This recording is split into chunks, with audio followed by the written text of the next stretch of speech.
Hi guys, ఈరోజు మా daddy పనసకాయని అయితే కోయబోతున్నారు. ఎంత పెద్దగా ఉందో చూడండి, నా తలకాయ కన్నా పెద్దగా ఉంది. ఎదుగోండి మా డాడీ కట్ చేయబోతున్నారు. ఆయిల్ అయితే తీసుకోవాలి కంపల్సరీ. ఆయిల్ పనసకాయ కింద ఒక ప్లేట్ హ్యాండ్కి రాసుకోవాలి. ఇక్కడ చీ అంటుకుంది డాడీ. ఇది ఏమవుతుందంటే ఆయిల్ రాసుకోకపోతే మొత్తం అంతా మనకి ఇబ్బంది అవుతుంది, ఈజీగా తీయలేమన్నమాట. సో మనం ఇది యాక్చువల్గా మా మిస్సెస్ చెప్పడం ఏంటంటే నిలువుగా పోయాలని చెప్పింది. సో ఆ చాక్తో వస్తుందో లేదో చూద్దాం. అవ్వదు. ఆ పల్లెటూరులో కొన్ని ఊరిలో ఈ పెద్ద పెద్ద కత్తిలతో కోస్తారు కాబట్టి ఈజీగా వెళ్తాయి. కత్తిపీట ఉంది, దాంతో కోయమంటే చూద్దాం మా డాడీకి ఎంత బలం ఉందో.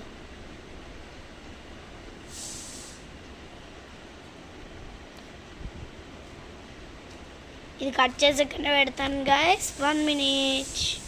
చూడాలి పోయిందా ఉందా అని చూడాలంట. అసలు మెత్తగా ఉందండి, ఇలా నొక్కితే పోతుంది. సెకండ్ సైడ్ కూడా కట్ చేసేస్తున్నాడు మా డాడీ.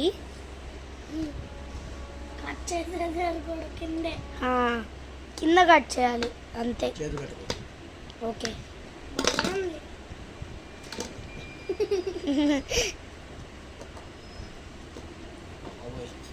నెక్స్ట్ వీడియోలో కూడా మంచిగా పెడతాను అది ఎలా ఉంటుందని.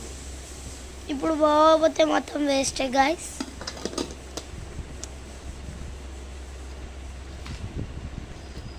ఓ సూపర్ ఉంది, మెత్తగా భలే ఉంది కదా. కలర్ చూడండి, నాకు ఇప్పుడే తినేయాలని ఉంది. సరదాగా మా పిల్లలకి ఎట్లా కట్ చేయాలి, ఇది ఎట్లా తీయాలని చూపిందామని కాయ తీసుకొచ్చాను అనమాట. చూడండి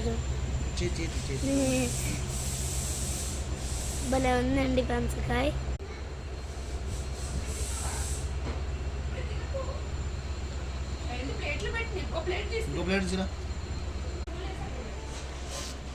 కలరే అంత బాగుందంటే ఇంకా తింటే ఎంత బాగుంటుందో చూడండి. ఈజ్ అయితే ఒక ప్లేట్లో పెడుతున్నాము. అట్టు కూడా చూడండి గాయస్. బాయ్.